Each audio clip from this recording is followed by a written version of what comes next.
In this video, I'm going to share with you 5 extremely common gym mistakes that you want to avoid that will sabotage your progress. Now, you might be wondering what inspired me to make this video. You see, I've been training at the gym for over 20 years now, and I still see these mistakes day in and day out. And as a coach, the truth is, it hurts me to see people leave so much on the table. So the purpose of this video is to inspire and educate you so that you don't fall into that trap, so that when you go to the gym, you literally get the most out of your sessions and actually see tangible results. Now guys, make sure that you stick around to the end, because I'm going to share with you a bonus tip that you probably haven't heard about before. So let's dive straight in, and the first common mistake is overtraining. Now this has 2 main issues. The first big issue is that it's going to be very, very difficult for you to build muscle, get stronger when you are overtrained. So many people don't know this, but you actually build muscle and get stronger during your rest. So we use the gym to cause damage to the muscle fibers, and then as long as nutrition and protein is adequate, then at rest is the point where your body's actually rebuilding and growing and getting stronger. So if you are doing way too many weight sessions, for example, then the body simply does not have enough time to recover, and it's going to lead to just leaving a lot of gains out on the table. So that's the first issue with overtraining. The second issue is that it's very, very unsustainable. Now, this applies more for people who are quite new to the gym, or for maybe people who have not trained for a long period of time, and it might be January, it might be before a summer holiday, and people just kind of want to go all in with their training session, and they just do too much too soon. And if something is not sustainable, and if you're just training for too long, then you're probably going to give up at some point. This is the reality and the truth of the matter. So it's really important that whatever approach you pick, you make it a sustainable approach and don't go too hard too soon. Common mistake number 2, and that's following a program that's either too long or too short. So either of these will cause issues at the gym. If a program is too long, then you're simply not going to give your body the variety it needs so that you can progress in the gym. Now, a program should be anywhere, in my opinion, between 12 to 14 weeks. That's the sweet spot.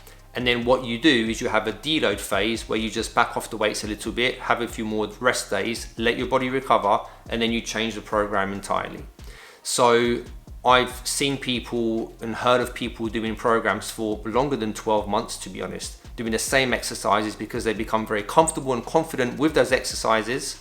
And you will see progress, don't get me wrong, but there'll be a point where your body just won't progress anymore. And on the other side of the spectrum, if you have a program where you're constantly changing your workouts, maybe for every 2 to 3 weeks, then what's going to happen is you're not going to allow your body enough time to master that skill and to master the exercises. And then once again, you're leaving a lot on the table. So the sweet spot for a program design session, as I said before, it's between 12 and 14 weeks, and that will give you the best results. Have a deload and then change your program entirely. Common mistake number 3. This one has all to do with workout intensity and not being present during your workout. Now look, this probably has to be the one that I see the most of, right? And all it takes is for the next time you're at the gym, look around, and I guarantee you that 95% of people are on their phones distracted. Now look, I get that the gym is a place where sometimes people want to go and be a bit social, and maybe it's the only time because you're super busy to actually go on your phone or check out social media.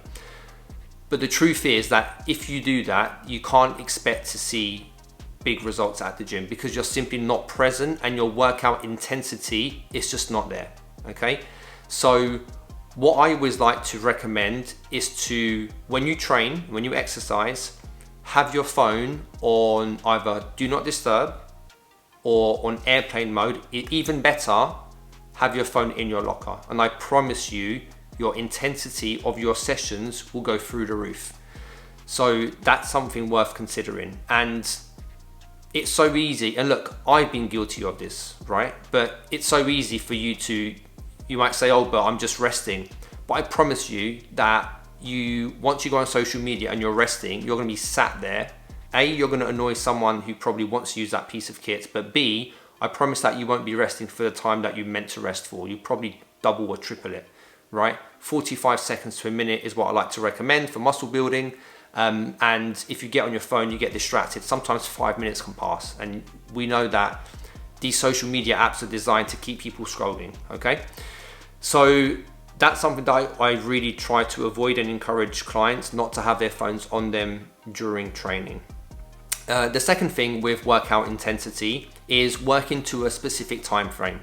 So this happens more with clients that go to the gym in the evening, and if you haven't got to be back to work or you have got the evening free, then a session that should take 45 minutes can probably take sometimes an hour and a half because you're distracted, you're talking to people, you're on your phone, and the intensity won't be as good, so therefore your results and your gains won't be as good.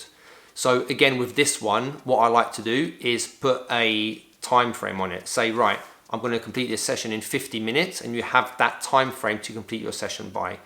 This is why I always recommend people to work out in the morning, because generally in the morning, A, people have more energy, and B, they normally have to get back to work. So they're going to squeeze their session, they're going to condense it, they're going to be present in the session, and they're going to have high intensity, and they're just going to get the same amount of work done, but over 50 minutes rather than an hour and a half. So workout intensity is really important. Common mistake number 4, and that's focusing too much on supplementation rather than nutrition. Now, this has to be one of the questions that I used to get asked the most when I was a personal trainer. It was always like, Ed, what supplement should I take? And people would ask me for advice with supplements before they even asked me about nutrition. Now, I want you to imagine this. Supplements contribute about 5% to your end goal. I'd say nutrition is probably around 70%. So yes, they can have a bit of an impact, and yes, there is a time and place where you can start using supplements, but I would only recommend starting to use supplements once you've absolutely nailed nutrition. That has a much bigger impact on your goals than supplementation. So focus on nutrition first, and once you've nailed it, once you're consistent with your nutrition, then yes, you can start to look into supplementation. Common mistake number 5, and this one is all to do with doing something that you enjoy. Now look, it's no secret. If you start doing something, whatever it is, that you don't enjoy, how long do you think it's going to last? And people have this perception of getting fit and being in shape, that it has to hurt, it has to be horrible, you have to hate the process. And that's further from the truth.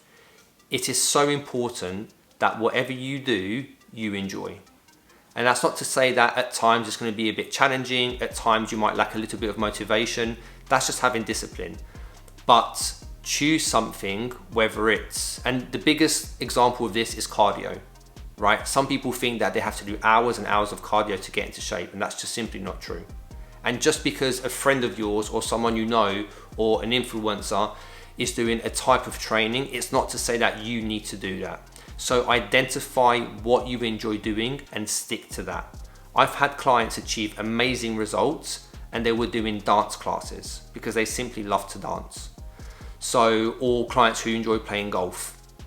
So it's really important that you choose activities that you enjoy doing rather than picking something because your friend or someone told you that it was best for fat burning.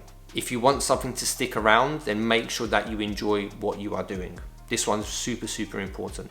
And just one more final point on this one. Think of it this way. If you're able to enjoy the journey rather than just focusing on the destination, then it's going to stick around, you're going to enjoy it, and you're going to get the results you want. So guys, remember, enjoy the journey rather than just focusing on the destination. So guys, before I share bonus tip number 6, if you've got value from this video and you enjoy this type of content, just hit the like button, as that will really help me out. So bonus tip number 6, and that's comparing yourself to others.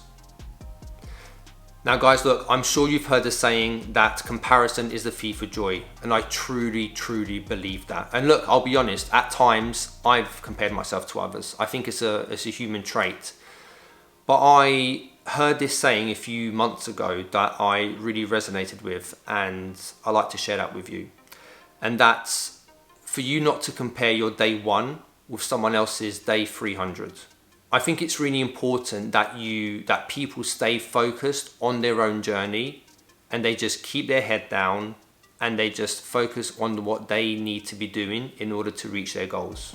If you start comparing yourself to other people, you're not going to gain anything from that. In fact, it will only hurt and it only demotivate you. Because let me tell you this, if you look at someone and you might be thinking, oh, I wish I had their physique, I promise you that someone else in that gym is looking at you wishing they had your physique, and that doesn't serve anyone.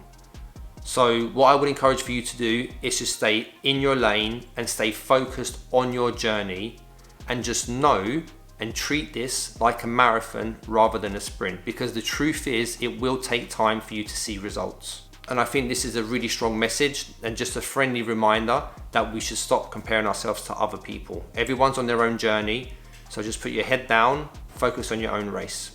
So there you have it guys, I hope you found that useful. If you have any questions at all, feel free to add them in the comments below, and consider subscribing if you haven't already. Thank you for watching, see you soon.